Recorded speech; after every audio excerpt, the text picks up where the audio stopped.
Majelis Hakim Pengadilan Negeri Maulaboh menjatuhkan vonis mati kepada 7 dari 10 orang terdakwa kasus penyeludupan narkoba jenis sabu seberat 1,2 ton di Kabupaten Aceh Barat, Aceh.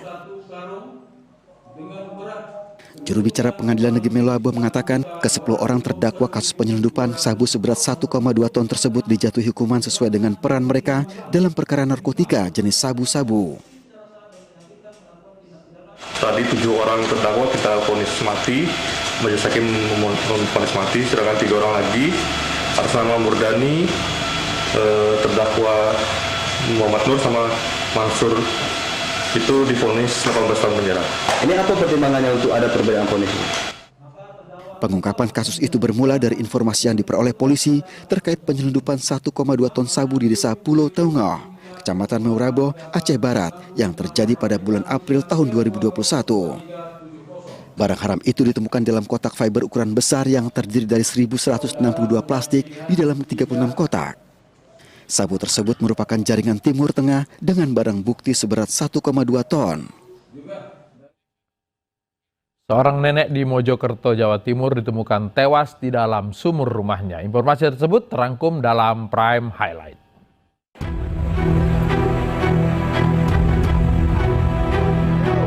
Seorang nenek warga desa Lebak Sono, Kecamatan Pungging, Kabupaten Mojokerto ditemukan tewas di dalam sumur rumahnya.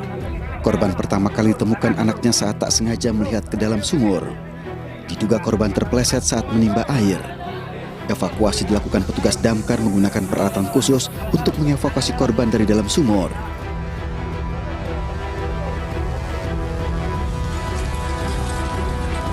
Banjir dan longsor yang menerjang kota Jayapura, Papua mengakibatkan 7 orang warga meninggal dunia. Selain menimbulkan korban jiwa dan luka, ratusan keluarga mengungsi.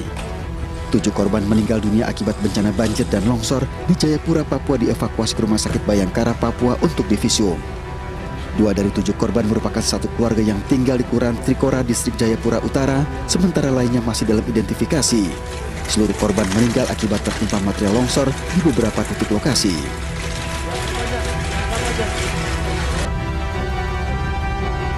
Penyanyi Ashanty diduga terpapar COVID-19 varian Omicron sepulang berlibur dari Turki. 6 orang lainnya yang masuk dalam rombongan Ashanty juga dilaporkan positif COVID-19. Ashanty kini menjalani isolasi di Rumah Sakit Bintaro, Tangerang Selatan, Banten. Menurut keluarga, kondisi Ashanty baik dan tanpa gejala.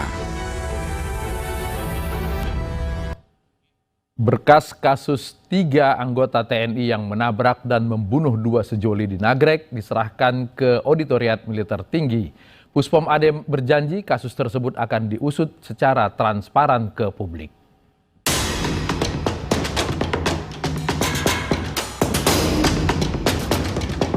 Pusat Polisi Militer Angkatan Darat hari ini menyerahkan berkas perkara kasus pembunuhan pasangan kekasih di Nagrek, Jawa Barat.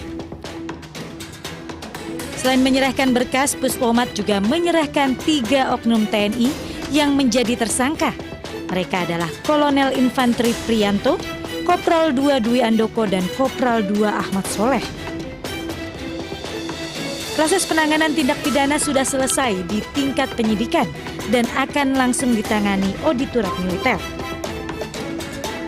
Dan terhadap kasus ini, tentunya dilimpahkan nanti akan disidangkan.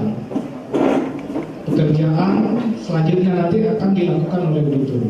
Kami memantau terus perkembangan ini sampai selesai, sampai keputusan hukum terhadap para pelaku. 3 tersangka yang merupakan oknum TNI terancam pidana seumur hidup. Sebelumnya, kecelakaan yang merenggut nyawa sejoli Handi Saputra dan Salsabila di jalur Nagrek, Jawa Barat terjadi pada 8 Desember 2021. Korban yang seharusnya mendapat penanganan medis, jenazah mereka malah dibuang ke Sungai Serayu, Jawa Tengah. Padahal berdasarkan hasil otopsi, Handi meninggal bukan karena kecelakaan, melainkan karena tenggelam. Petunjuk bahwa pelaku penabrakan adalah anggota TNI berasal dari video amatir warga yang beredar. Mengetahui kebenaran bahwa pelaku merupakan anggota TNI aktif membuat Panglima TNI Jenderal Andika Perkasa berat. Begitu banyak, intinya kami akan memaksimalkan tuntutan hukuman seumur hidup. Setelah dinyatakan hilang selama 10 hari, dua remaja ini ditemukan tidak bernyawa dan terpisah 5 km di Sungai Serayu Cilacap dan Banyumas, Jawa Tengah. Polisi mengonfirmasi bahwa jenazah yang ditemukan di Sungai Serayu adalah Handi dan Salsabila.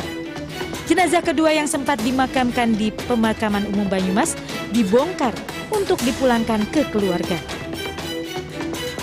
Penyelidikan mengungkap bahwa inisiator kasus pembunuhan sejoli adalah Kolonel Infanteri berinisial P.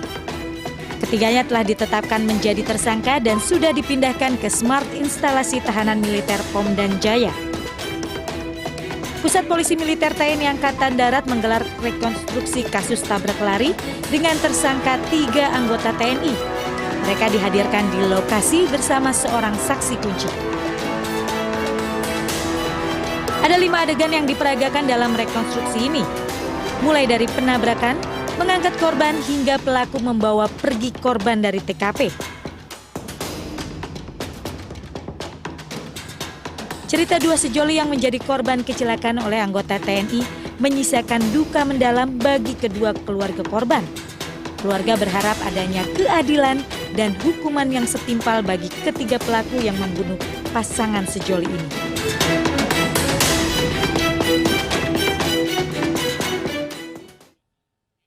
Wisata balon udara seperti di Kapadokia, Turki kini hadir di Subang, Jawa Barat. Seperti apa? Ainus Prime kembali saat lagi.